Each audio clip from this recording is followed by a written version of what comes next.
Recent months have brought to our world such events as a new state of South Sudan, the Arab Spring causing new democracy shifts in countries such as Tunisia and Egypt, and bringing about emerging developments in a post-Gaddafi Libya.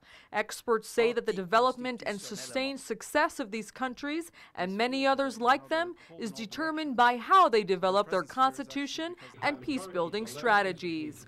With perfect timing, Interpeace and International Peace-Building Alliance launched the Constitution-Making Handbook for Peace, the first of its kind, at UN headquarters on Friday. A focus on the how of constitution making, a critical, in our view, addition to the much more understood and studied field of what constitutions should include and contain within them. This is a book that has been a long time in coming. We would like to think that its timeliness was by design. It took longer than we expected, but we nonetheless are happy at the coincidence of the need for this kind of work and the timing of the release.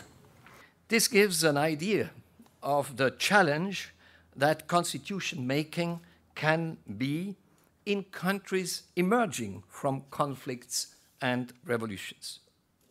Therefore, there could not be a better time for the publication of this handbook.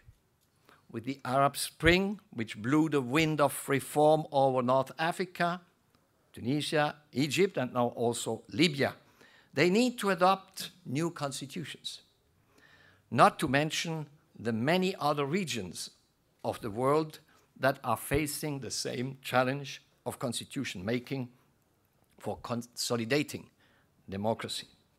The handbook provides options to national constitution makers and their advisors, giving special attention to the process in conflict and post-conflict countries, from the expertise of over 120 leading practitioners, as well as research from all regions. The launch included a panel discussion with experts in and out of the UN system, noting the correlation between the nature of the constitution-making process and the sustainability of the Constitution itself. Well, this handbook is the first ever guidance for practitioners on how you develop a constitution. As we've seen in our experience, constitutions will be either a contribution to stability or sow the future seeds of conflict, depending on how they're done. And what is critical is the level of inclusivity, the level of participation, but real participation, meaningful participation of the population and different groups, that no one is excluded in the process of choosing essentially the key provisions and having a voice. The Constitution-Making Handbook and Interpeace reinforce local capacities and institutions where all parties, including a country's people, can work to build trust and understanding through informed dialogue. In addition to the handbook, Interpeace has provided over 300 pages of guidance for negotiators on their website. The book is free and will be translated into Arabic, Spanish, and French.